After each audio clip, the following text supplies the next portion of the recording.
Welcome to Fermentality. I'm your host, Cat Pearce with Atlantic Brew Supply, and we're homebrewers talking homebrew and sharing fermentation.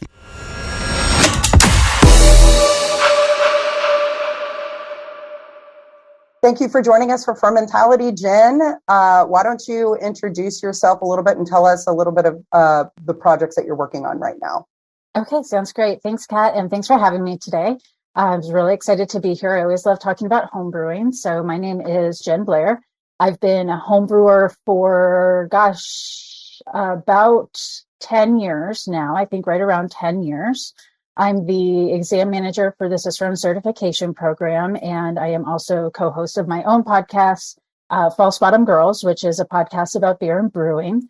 And what else? I'm an advanced Cicerone. I'm currently studying to take my master's Cicerone later this year. And I am a National Beer Judge Certification Program, BJCP beer judge. Excellent. So I'm just really excited that you're joining us because I'm a big sensory nerd myself. And so to have someone that is so accredited in the industry as a sensory expert is really exciting, especially so that way we can talk more specifically later about why sensory is important for homebrewers. So let's just kind of get started from the beginning in regards to how you started. I know you're an avid homebrewer, like you just said, you've been doing this for 10 years. But what specifically sparked your interest in learning to homebrew? I've been a beer drinker, and since I was probably about 22, I've been a better beer drinker in that it wasn't just like Bud Light at frat parties.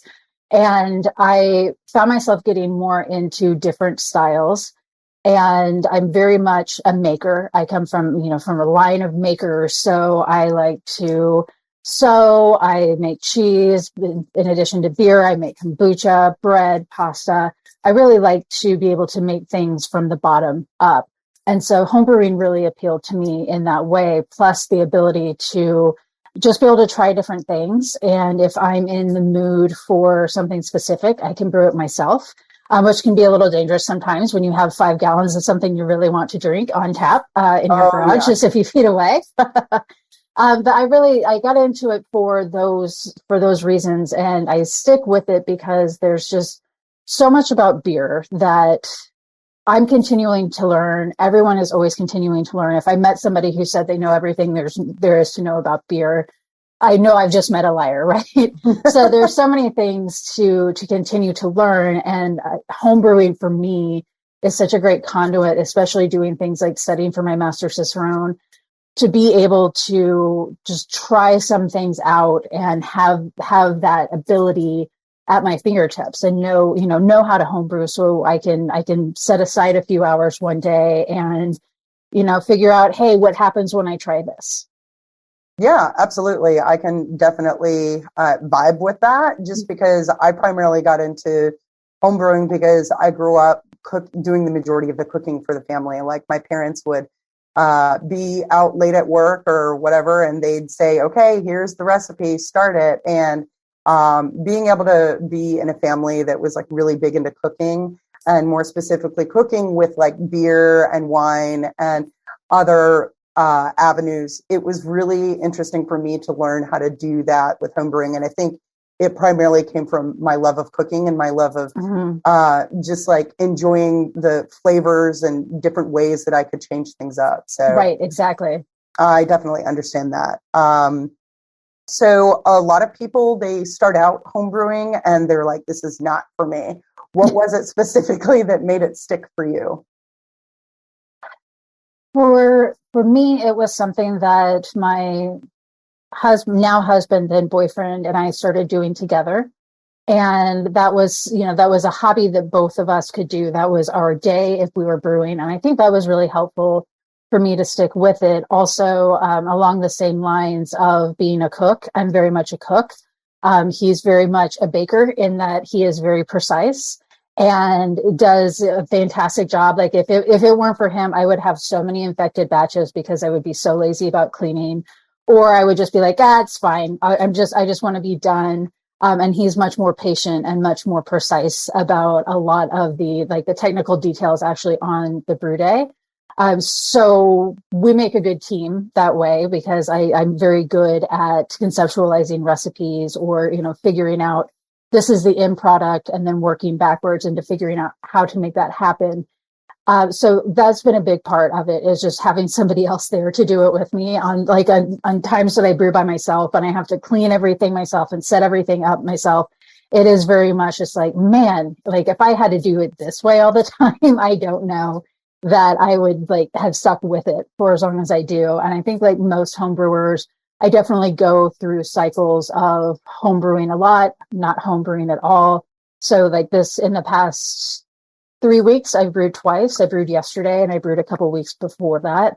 And that was the first time I brewed since like August. So the other thing that helps me stick with it is that I don't have the luxury of time and patience and money, to be able to do it all the time.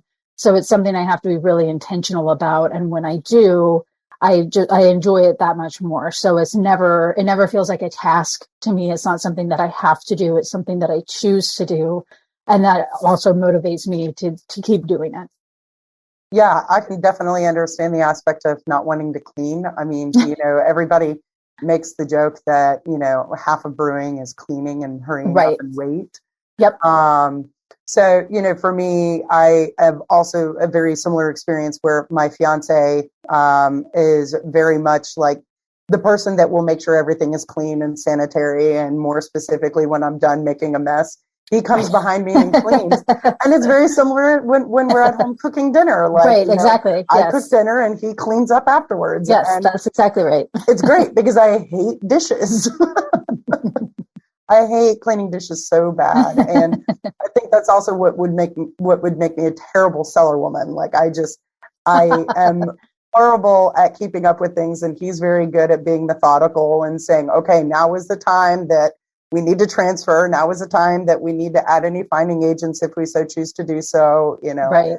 He's very good about that. I mean, he's an engineer, so like, yep. if that makes sense.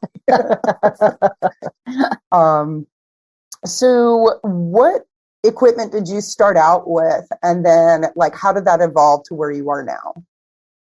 Yeah, it's interesting because it's almost like I've like regressed. But when I first started homebrewing, I've always done all grain. I started with all grain.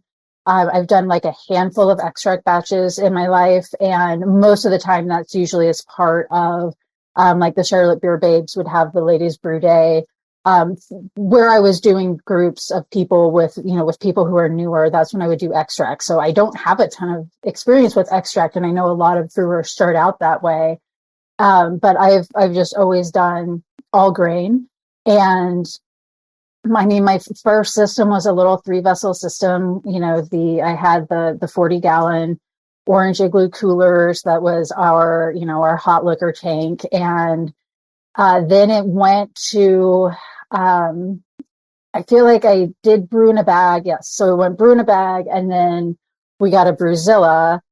And then when we moved, so we got everything like wired for the Brewzilla when I lived in Charlotte. And then when we moved to Atlanta, we haven't, over 2 years later, we have not gotten around to getting the wiring done for the Brewzilla. So I'm back to brew in a bag. It's still, just a single vessel system. It was something that I resisted for a long time because it was like, oh no, 3 vessels and I need to have my mash and my lauter and my boil, and this is cheating if we're doing brew in a bag. And then I did brew in a bag and was like, this is so much better and saves so much time and so much less cleaning. So it really stuck with brew in a bag. Although I do really enjoy using the Brewzilla, but for me, it was more a journey of, I understand what the brewing process is now, so I don't have to redo it every time. It's kind of like when you go on a brewery tour, if you're somebody who's been in beer, you've been in a ton of breweries, and really you just want to look at the stainless. Absolutely. Right. So it's like, I don't need you to tell me that there are 4 ingredients in beer. Can I please just go look at your stuff and like ask you questions about that? And that's kind of where I am with homebrewing too. It's like, okay, I've moved past thinking that like it needs to be all 3 vessels to be like hardcore homebrewing. And it's really like, no, the equipment doesn't matter nearly as much as what you're making and why you're making it and what your finished product is. So yeah, I'm just back to brew in a bag.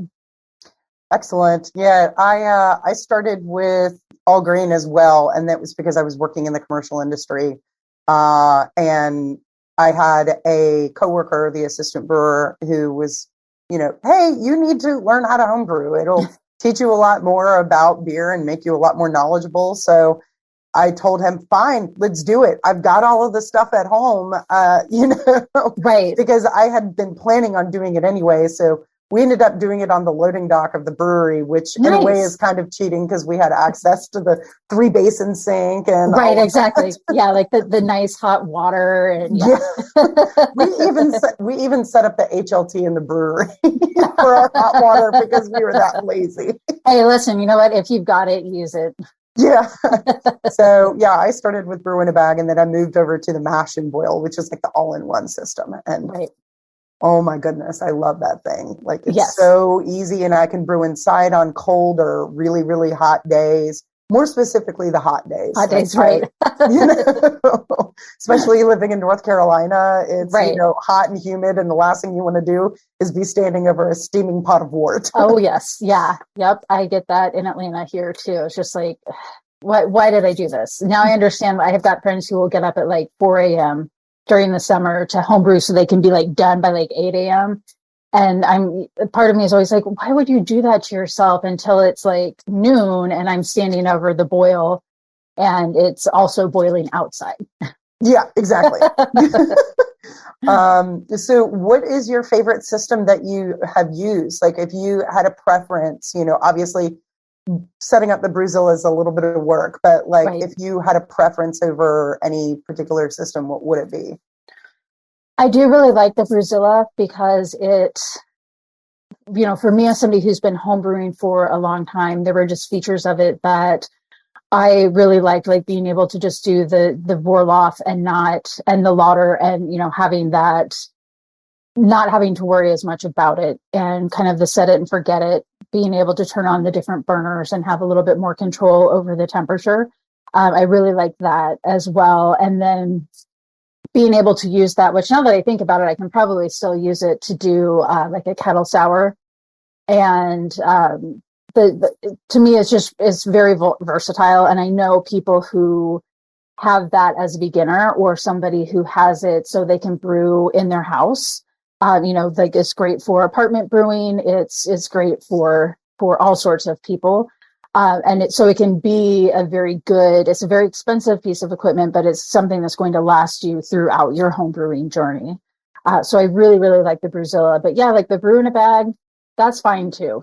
For me, I'm really, I know a lot of people who get really into the equipment that they're using. And for me, it's just kind of like whatever's around, I can use it and I can make it work. There's advantages and disadvantages to all of the different ones, but really, it's just like, just give me a kettle, give me a burner, I'm fine. Nice. So what is one piece of equipment that you cannot live without? Okay, I think I'm going to cheat and give you two, but I would say that the one that I have that I personally cannot live without is I found an industrial sized whisk.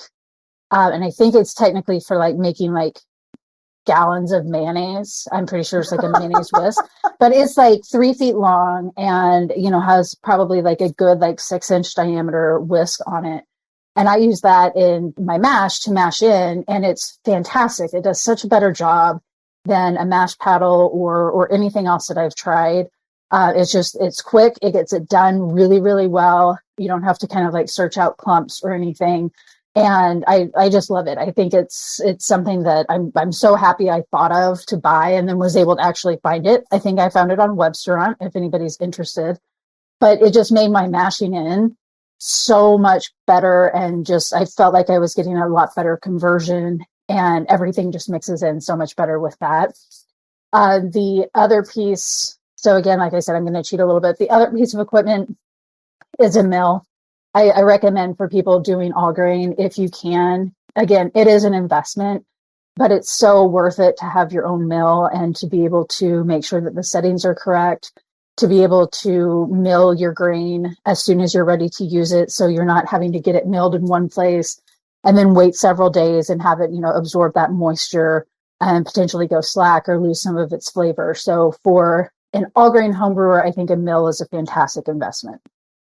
That's really interesting that you say that. I don't know if it was your podcast or someone else's where someone told me that there is a mill attachment that you can get for a KitchenAid. Oh yeah. Do you know of anybody that uses that, and how good is it? Like, that's because I'm getting all of the attachments for my KitchenAid.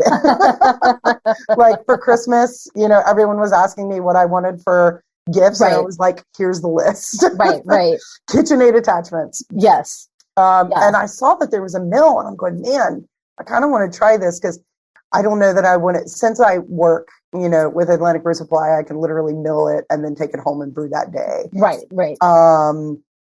But, I've considered getting my own mill, just so that way I can store unmilled grains at home, and then just kind of like put recipes together. Right. Do you know of anybody that's used that? I don't, but if somebody does, I would love to hear about that, because KitchenAid is obviously a very good piece of equipment with a great reputation.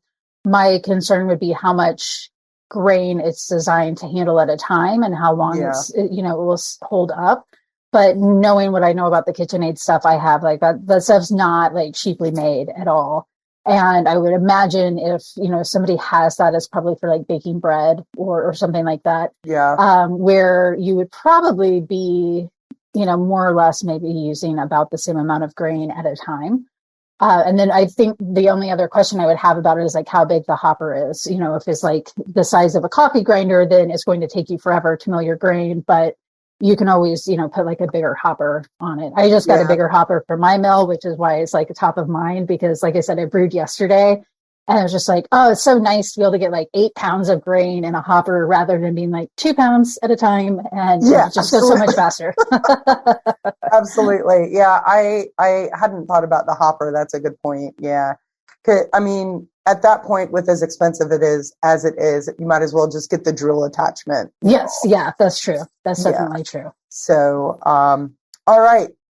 What is a beer that you have made that you are especially proud of? It is Galentine's Day. So I have one female store associate named Lottie, and she is at the brewing program in NC State. And because it's Galentine's Day, I am enjoying her brew that she is especially proud of. This is the first stout that she has made.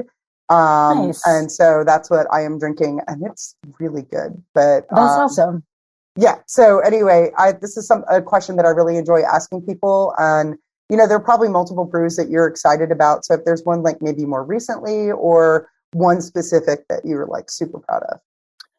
Yeah, the one that really springs to mind, and this has been several years, that I have 2 or 3 standard recipes that I'll brew all the time. One is an American barley wine. Barley wine's one of my very favorite styles, and the other is a double IPA.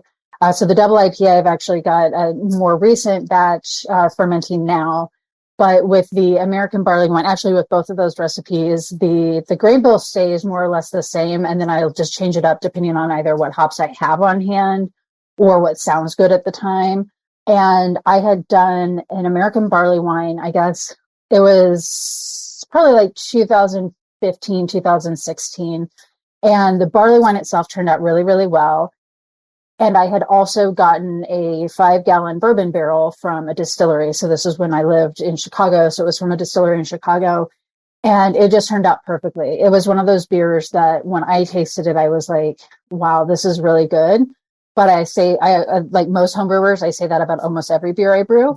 But then I would take it to homebrew club meetings and give it to people. And, it was great to see people take a sip. And I remember one guy in particular, like take a sip and just look at the glass and just look at me and be like, this is a really good beer.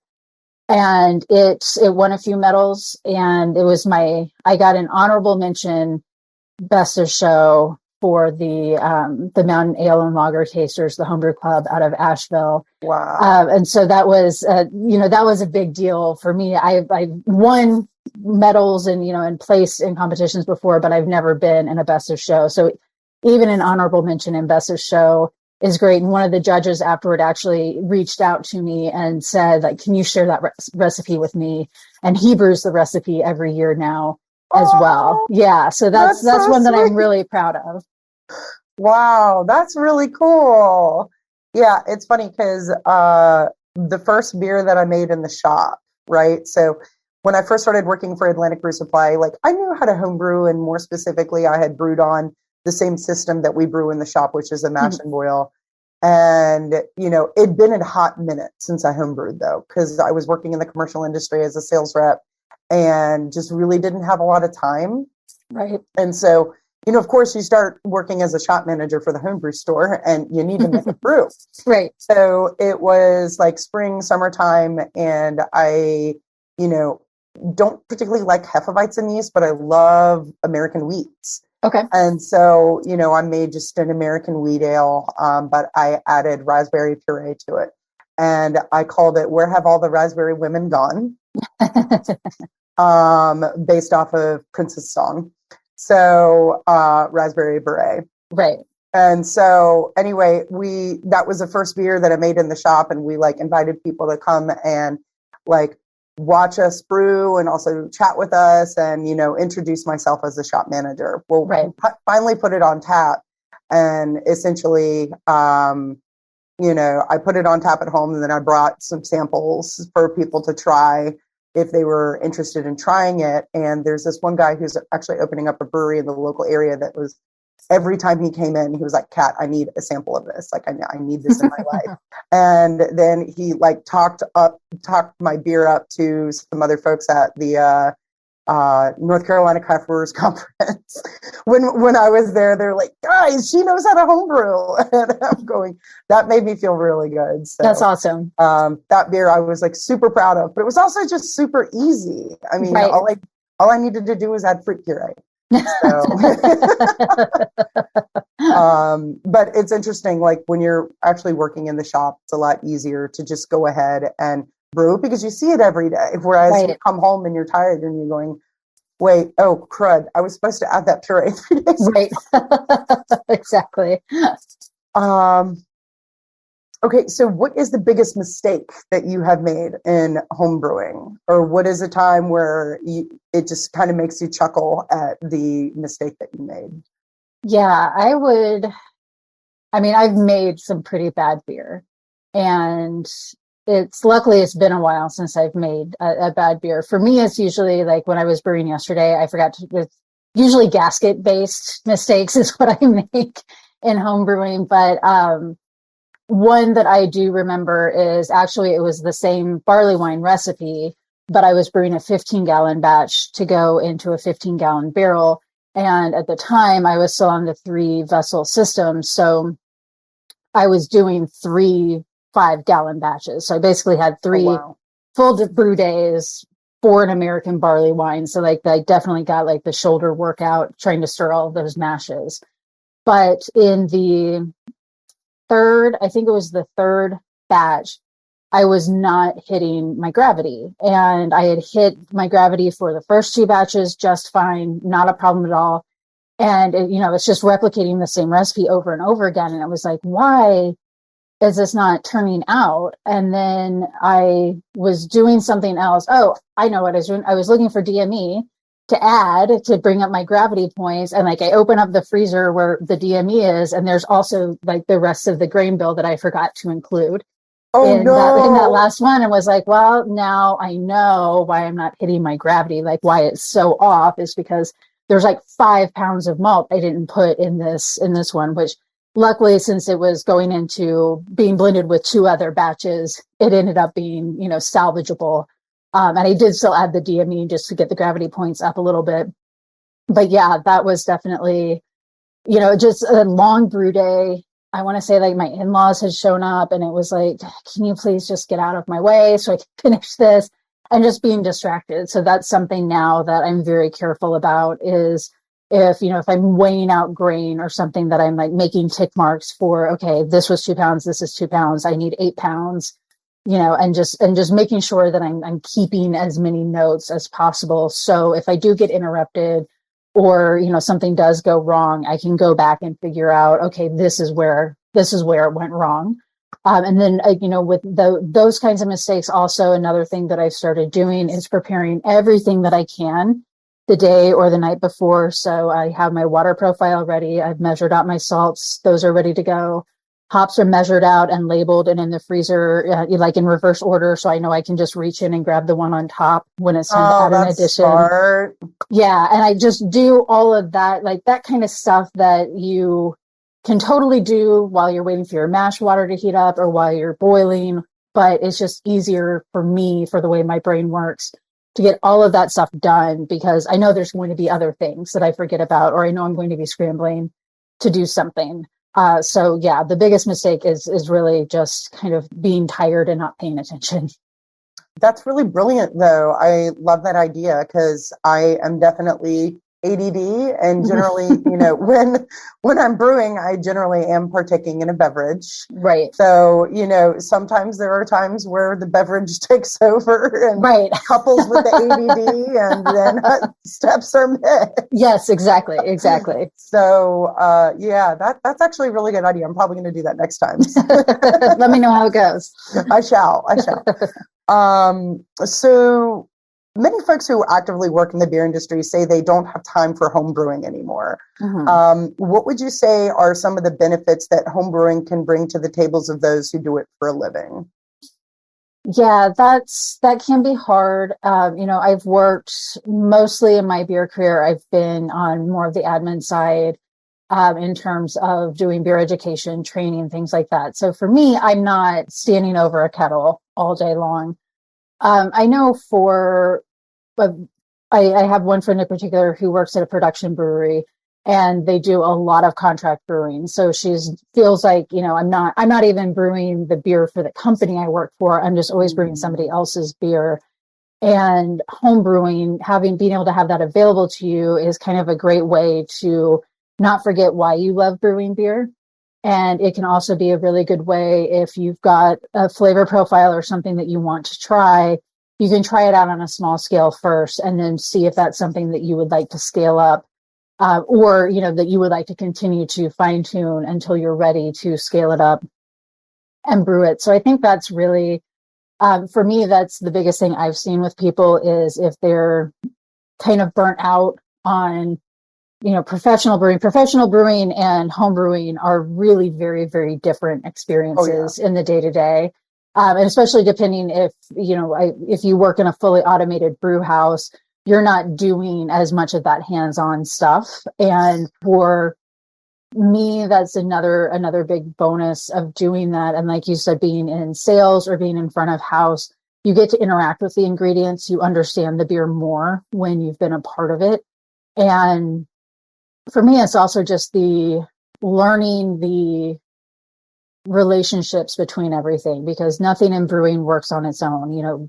Beer, the end product beer works when everything's worked together to get to that final product. And homebrewing gives you that like intimate hands-on experience with all of those variables that you're able to control.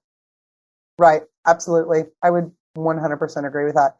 I mean, it is difficult when you are standing over a hot kettle all day and that's what you do for a living. The last thing you want to do when you go home is brew.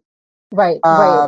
But I do see that at least even for people who don't brew, there's a lot of benefits. Right. And I definitely get that. Like when I was doing training and sensory, the last thing I wanted to do when I came home was like study for a Cicerone exam or, taste beer or think about brewing beer, because all day long I would have people saying like, can you taste this? Like, what about this? Or, things like that, where at the end of the day, it's just like, I just don't want to think about beer anymore. I feel that on a spiritual basis, which is why it probably took me so long to finally get down to taking the Cicerone exam. Right. I had to schedule it in order to kick myself in the butt to, finally go and do that. Right. And if it weren't for me actually signing up for it, I probably would have never done it. That's what I always recommend when people are like, yeah, I'd like to do it someday. I'm like, schedule it. Go home and schedule it right now, assuming you can afford it. But like, set that date in your head, and that date doesn't move. That's the date you're doing it. So you have to prioritize it. Yeah. And even then, of course, I procrastinated. Oh, right. Yeah, for sure. So, you have a website called Under the Jenfluence. Tell me about that website. What is it about?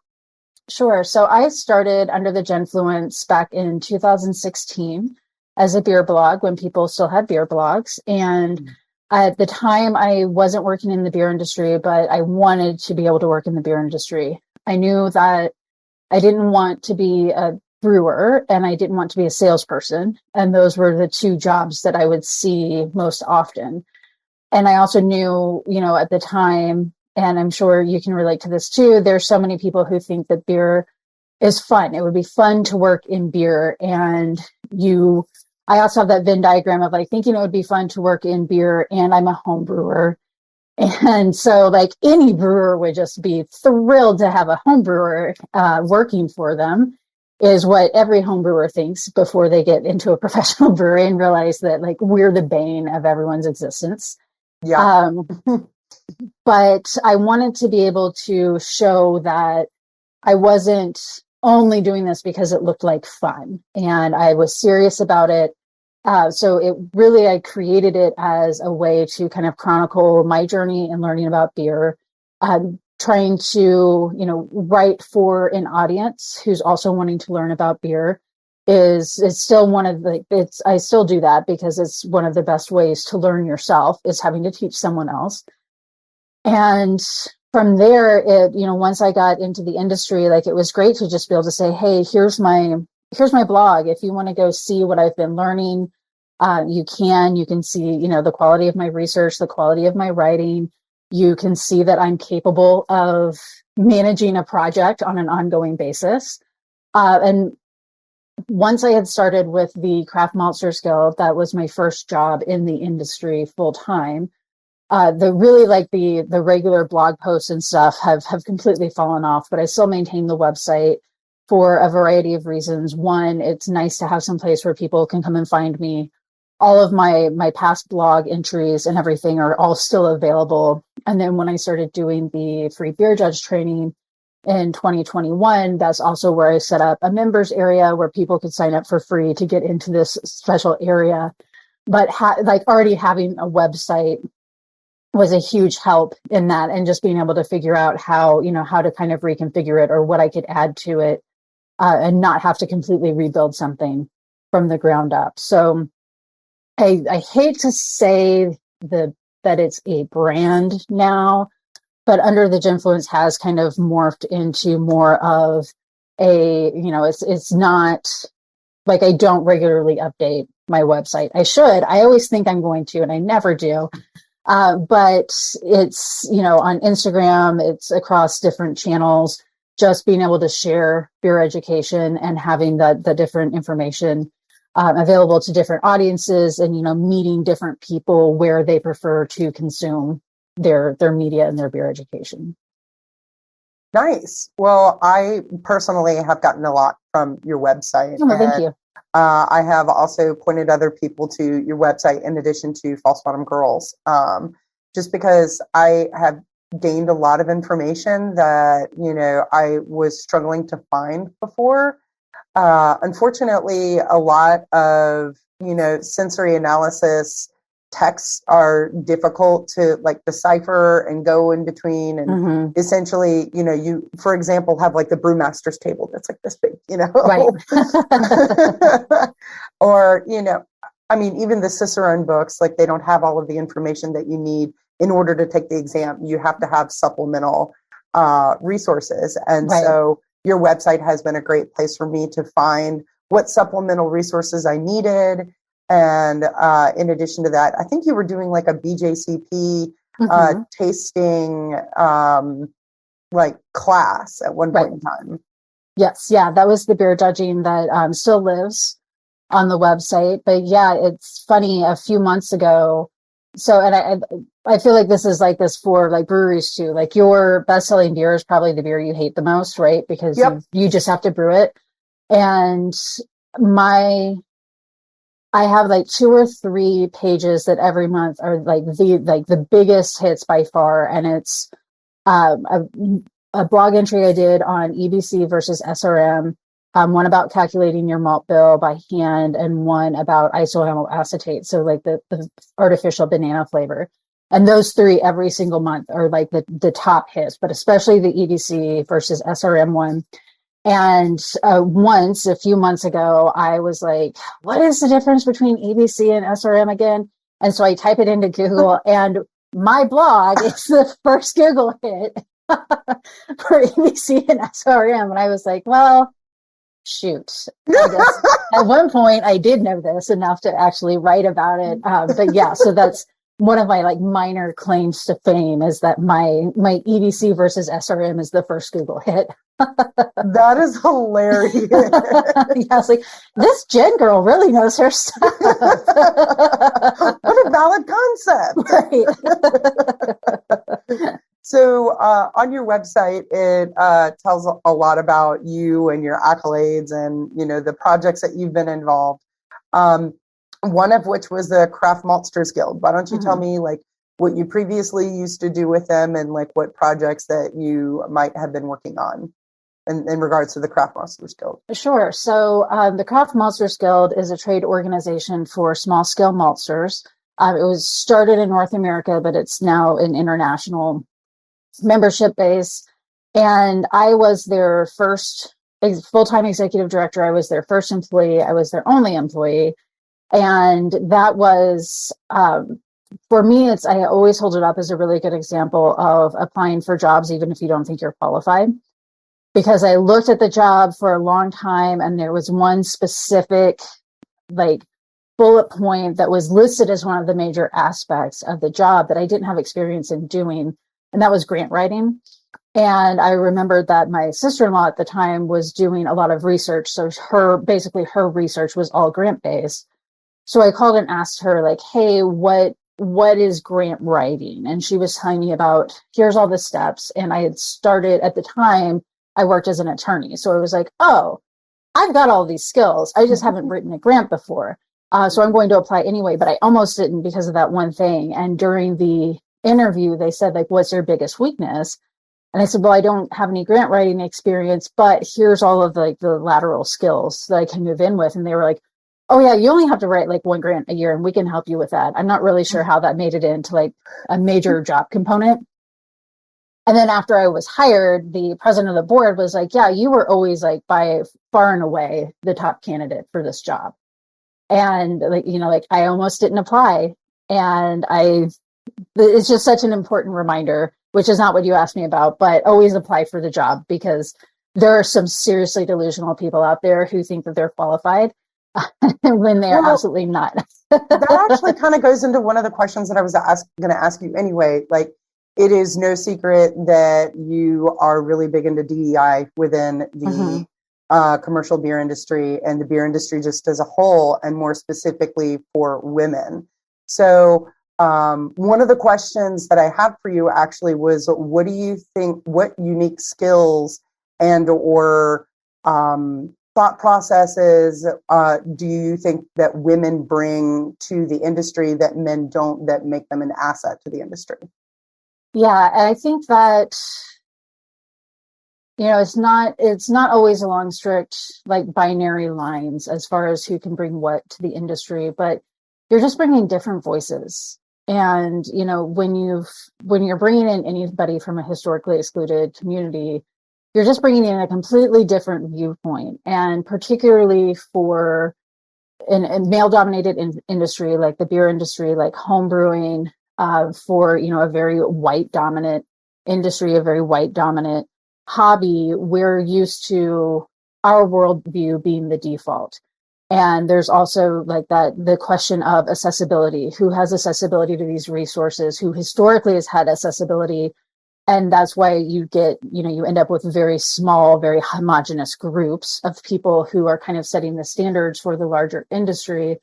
So having anybody who is part of a historically excluded community is just going to be better conversation. You have different points of view, and you have more things to consider. You have more lived experiences at the table. And I know from, with my experience, I've been with Cicerone for almost a year now. And I'm a big believer in the program. I had taken master once before I started with Cicerone. So I'd gone all the way from certified beer server up through master. And there are things as a test taker that I've incorporated into the way that we do our exams, because I'm like, hey, you know what? From the test taker's point of view, this could be way better. And I can see that has helped other test takers. And that's just as somebody who hasn't worked for the organization, but who's been part of it from the outside, coming in and saying, hey, here's how you can make this better. And that's what you get when you just have new voices at the table, is people offering ways to say, hey, for people like me, here's how this could be better. And sometimes it's a universal improvement or universal suggestion. And sometimes it's like, hey, if you want, more women at your homebrew club meetings, don't consider maybe not having it at somebody's house, or consider not having sexist beer names in your list of competition winners, because that tells a story that you might not realize that it's telling, and that you might not want to be telling. Absolutely. 100% agree with that. I mean, having different perspectives and being able to bring those different perspectives to the table more times than not will help you. And, as long as those perspectives are welcomed at the table and are invited at the table. Right. Yes. That's another. Right. Access without support is not opportunity.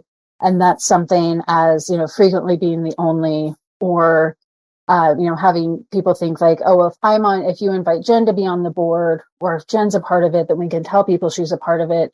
And that's not the same as doing the work. And that's not the same as willing to be uncomfortable as you work to welcome more people. So that's hugely important. Is, I've been in places before where it becomes pretty obvious to me pretty quickly why I was invited there. And it wasn't to share my insights, it's so they could say that I was there sharing my insights. And those are two very different things.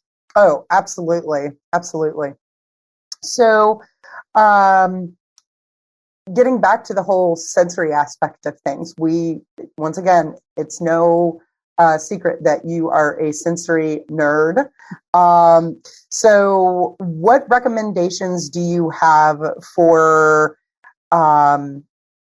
people interested, more specifically homebrewers interested into getting into sensory, and what is it that they can do to better their homebrew, and why is that important? Yeah, I think that and this is a great question, especially for homebrewers, because I'm going to say it depends. So like I said, I used to be an attorney, and I have a degree in economics. So I say it depends a lot. It depends on what your goals are as a homebrewer. But I think, at least in my experience, belonging to homebrew clubs, going to homebrew club meetings, a lot of people, you have the beers that you brew for yourself to drink at home, and then you're brewing beer to enter into competitions or to take somewhere for something. So you want it to taste good. And as a home brewer, I have had plenty of beers that I would never give to anyone else, but I'm like, well, it's cold and it's got alcohol in it, so I can drink it. It's good enough for me for drinking purposes, not for tasting purposes. But for the most part, you don't want to waste a day. Homebrewing does take time. It is a very labor intensive hobby. And you don't want to have all of that time basically be for nothing, because you end up with an off flavor, or you're using expired ingredients. And that, for me, from a homebrewer's perspective, is one of the most important things, is just understanding that, your specialty malts are going to get stale because you're probably not going to use a whole bunch at one time. And, maybe you're using municipal water and you end up with chlorine in your beer. So there's some basic ingredient sensory that I think is so important for any homebrewer to do, which is really just, touching, smelling, tasting your ingredients before you use them to make sure that they are coming across the way you think that they're supposed to. And then with your finished beer, I have this, one of my first beers that I brewed when I lived in Chicago was a Saison. and I had just gotten a hop rocket. And so I like randalized the, I think it was lemons and cucumbers through this Saison. Because in theory, right, that sounds very good. And I think if I ever have the opportunity to go back in time, I would go back to this homebrew club meeting where I brought this beer and like, we're so proud of this beer and we're giving it to people to taste. And one of the guys in the club who'd been brewing for a while was like, well, I get a lot of green apple. And I was like, oh, I didn't put green apple in it. I put, I put cucumbers and lemons. And I had no idea, I didn't know what off flavors were. And, I made the beer. I thought it was good. Mm-hmm. And so I would love to be able to go back in time and taste that beer now to just be like, oh God, that was really bad. Because then as I started to learn more about off flavors, I realized like, oh, when he was saying green apple, he's saying acetaldehyde, and he's saying I get a lot of acetaldehyde. So I'm always curious how many bad beers, like how many people out there think that I'm a terrible home brewer because they had like one of my first beers before I had my palate developed.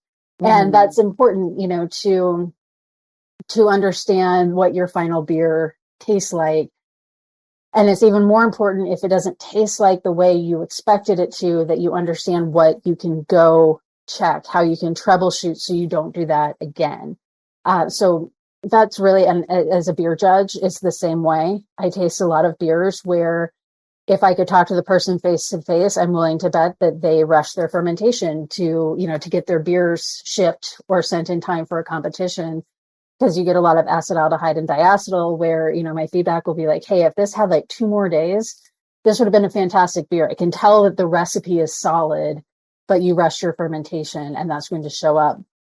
So having those just basic skills, they don't have to be super complex. You don't have to be, like me and just like all sensory all day, every day, just smelling random things. And like you don't have to do that. But I do think it's worth learning the common off flavors and tasting your ingredients before you use them to make sure that everything's going to turn out the way that you expect it to. Yeah, absolutely. And if anything, it's kind of fun if you are an avid home brewer that also is understanding of sensory when you go to homebrew club meetings, because like that person that was able to say, hey, I taste a lot of green apple. I was at a homebrew meeting. This was like 6 or 7 months ago, but we were sitting down and somebody had brought this beer that everyone was like, oh, this is interesting, and I'm going, okay, what does interesting mean? Right. So, I get the beer and I smell it and it smells like straight up, like umami, to the point where it's not like the good umami in beer, it's the bad umami in beer. If it's the ew in umami. Umami. Yeah. Exactly. So I asked him, I said, how was the fermentation on this? And he says, oh, well, I mean, the fermentation was great. The issue is, I think I left it on the yeast cake too long. And I said, you have yeast autolysis. Mm-hmm. And he's like, you were able to tell that just by tasting the beer? And I said, yeah. Yeah, exactly. At that point, I got this club like a lot more interested in sensory, being like, oh my God, now I can maybe figure out what exactly went wrong. Mm-hmm. And that will significantly help me improve my beer. And so I ended up doing an off flavor course with them. Oh, that's awesome. As a result. So, they specifically, as a result of seeing somebody that, is able to identify that, and, not just somebody in the commercial industry that is, going to talk way above their heads. I think that's another thing too, like that's difficult for homebrewers sometimes, is that there are all of these really great resources of people in the commercial industry, but the commercial industry sometimes forgets that their homebrewers have a very wide range of skill sets and knowledge base, and they just assume everybody knows what they do.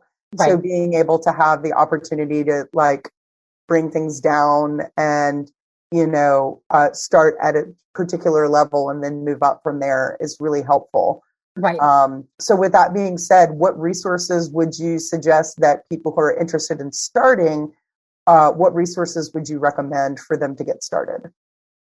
I think for anybody, whether you're, homebrewer, if you're looking to get into BJCP, if you're looking into potentially going through the Cicerone certification program, find the homebrew clubs near you and sign up to judge. Beer judging is hands down the best way to train your palate.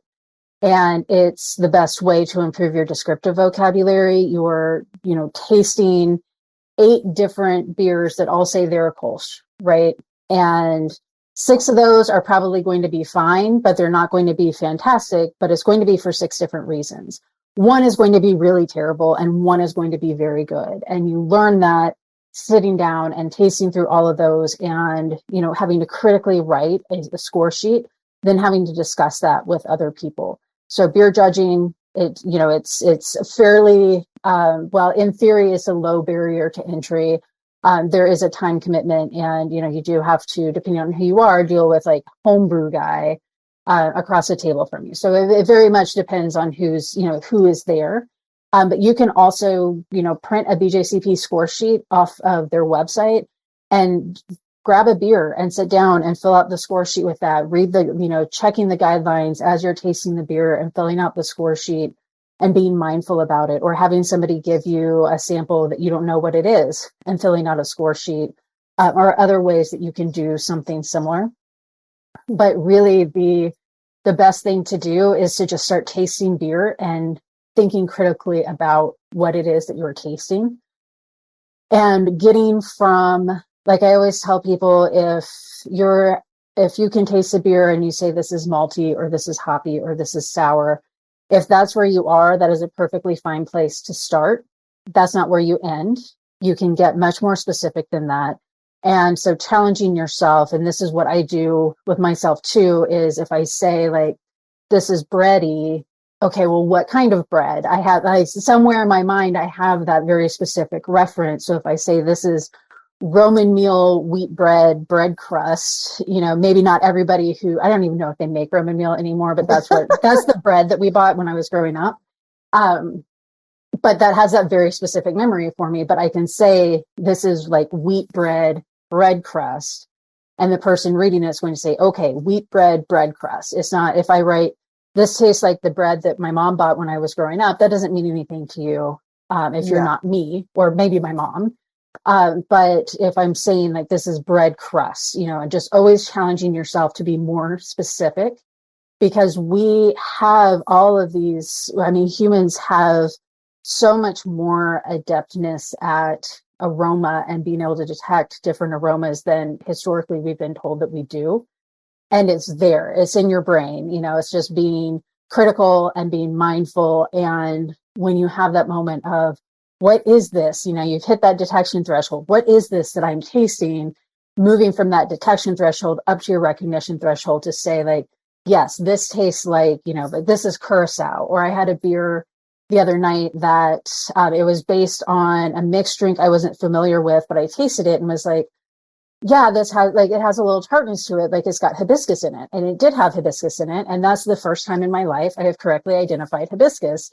And it was just something that, just clicked in my head. And it was great because somebody who was there with me, I said that, and she was like, I love that even you are still learning new flavors or still making new connections. And I am, and I always will be. So just tasting beer and describing what you're tasting is the best place to get started. I think that, doing like off flavor kits those can be expensive and they can be, time prohibitive.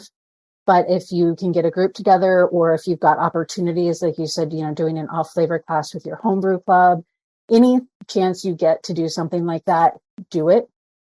And, a lot of breweries will, I shouldn't say a lot. I can't guarantee that every brewery will invite you to do their off flavors, but I do know of several. I know when I was at breweries, if I was doing an off flavor thing and I knew somebody specifically was like studying for their Cicerone or something, I would say, hey, we're doing this today. If you want to come by, you can join.